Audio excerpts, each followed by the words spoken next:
Final Fantasy VII Rebirth is finally here, and it is a certified banger.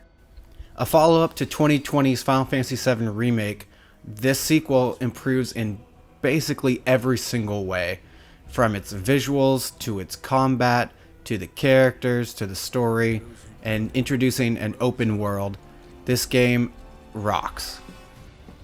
The game opens up with a flashback sequence, so you don't necessarily need to play 2020's Final Fantasy VII Remake to understand the story and what's going on, but it definitely helps. This game does a pretty good job of onboarding new players in that kind of aspect. In that flashback sequence, I was absolutely floored to be able to play as Sephiroth. Now, he is a character that is in the Final Fantasy upper echelon of villains. He's easily the most famous villain that Final Fantasy has. And playing as him was a dream. He's incredibly strong, he's super fast, has really cool moves, and is just a badass. You look at him and he just oozes cool. Sephiroth shows his true colors pretty early on though.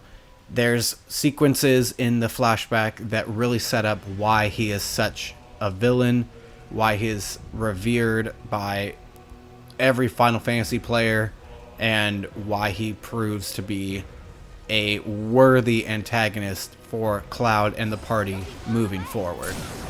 Moving on to combat, it's a nice mix of action and semi-turn-based.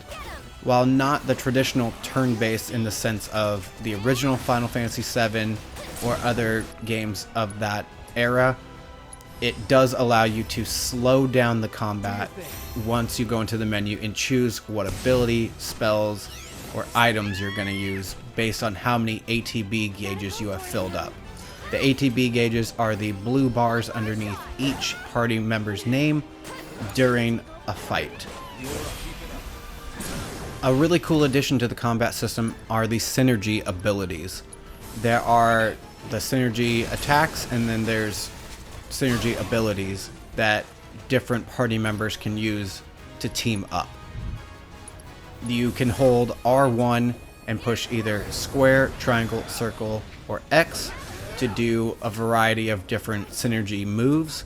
And then once you've completed enough abilities, spells, or items with two different characters, you're able to use a synergy ability, and it's a really flashy, really powerful move that also can boost your limit breaks. It can give you unlimited mana for a little while. There's a bunch of different ways to complete that, and there's a bunch of different perks to each one of those. So it really encourages you to use all of your party members, really learn the ins and outs of their style, and use those abilities and unleash those synergy abilities on enemies and bosses.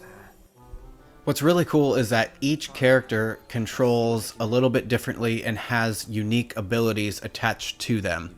For instance, Cloud, the main character, you have his Buster Sword, you go in and you can just start shellacking people, shellacking enemies, and then if you push triangle, you'll go into Punisher mode, where he swings the sword a lot slower and starts slashing, but it's a lot more powerful, and it's a really great way to deal a lot of damage to a staggered enemy. If you have Tifa in your party, she's a lot quicker and she uses her punches and kicks. Once you build up her ATB, her unique ability is her chi level. So you're able to use Unbridled Strength to raise your chi level, and if you push triangle, she'll do an Omni Strike, which is a great way to increase the stagger bar of enemies once they're already staggered. So you can go from 160% damage all the way up to, I think, 300% damage. So she's a really great character to have in your party to kind of maximize the damage on those staggered enemies. Barrett has his own unique moveset.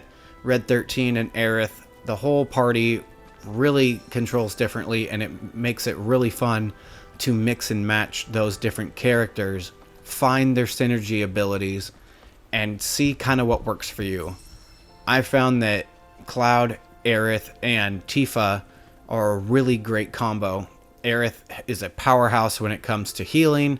She has really good range and magic, so she can kind of stay out of the, kinetic fray and just kind of stay on the outside slinging spells. Whereas Cloud and Tifa can get up nice and close and personal, stagger, raise that stagger, and then Aerith, if for whatever reason you start losing a ton of health, can use Pray and kind of heal the whole party with a big wave of healing magic. It's really cool. It's super fun. And I love being able to use different characters at different times. If I get tired of one, I can just push up or down on the D-pad and switch to a different party member and start going to town with them. There's really no limit on what you can do. Another new addition is the crafting system with the item transmuter. In the open world, you'll find different supplies and different ingredients to use to create either potions, high potions, sometimes even gear to supply your party with. The ingredients are pretty plentiful throughout the entire world. I haven't really had any issue finding what I need. If I did have an issue, I just had to progress in the story a little bit more in order to find what I was looking for. We can't talk about Final Fantasy VII without talking about the materia and the system that comes with it. It's just as deep and just as cool as it was in the original back in 1997 and also in the 2020 remake.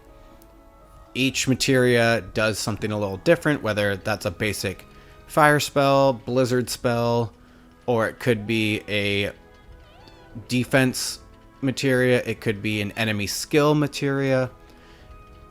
You can mix and match all of these to kind of suit your playstyle and really create each character how you envision them. So if you like Aerith a lot and you want her to be a magical powerhouse, you can just equip her with all of the materia that allow you to cast the different elemental spells. And then if you want Cloud to be your tank, you can equip him with a bunch of AP or HP ups and different defensive materia. So it really encourages you to mix and match. It's really, really, really cool. The game also oozes style. Even the menus are incredibly cool looking. They're fast, they're snappy, and they look absolutely gorgeous. I know it's kind of a nerdy thing to be excited about the menus, but the way they set this up, they definitely nailed it.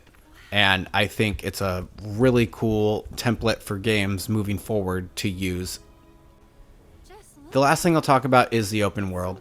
It is so beautifully realized. It looks exactly how I would picture it when I was a kid playing Final Fantasy VII. There's so many different activities to do, whether that's analyzing different summon material to weaken them in the battles with Chadley so you can obtain them, or the well springs to gather more intel about the region and kind of go over the lore and the history of the region, to finding these different towers that once you defeat the enemies at the bottom, climb up and turn that tower back on, that reveals more points of interest and different locations to do different things. There's also proto relics to get, there's different battles to get intel on the different enemies with 3 different objectives in that battle, and you want to try and get all 3 checked off. This game has no shortage of things to do, and that includes the mini games. I'm not super far into the game, but there's already about 5 different mini games that I've seen, including Queen's Blood, which is an amazing card game that they crafted for this game. It's second to none. I haven't been to the Golden Saucer yet, so I know a ton of different mini games are going to be there, including Chocobo Racing, which I am very much looking forward to. But enough about all that. I can't wait to get back into this game. It's going to be a long game for me. Take probably over 100 hours to play, and I can't wait to just dive right back in. But what do you think of Final Fantasy VII Rebirth? Do you like it as much as I do, or is it a little bit of a miss? Let me know down in the comments, and I'll see you next time.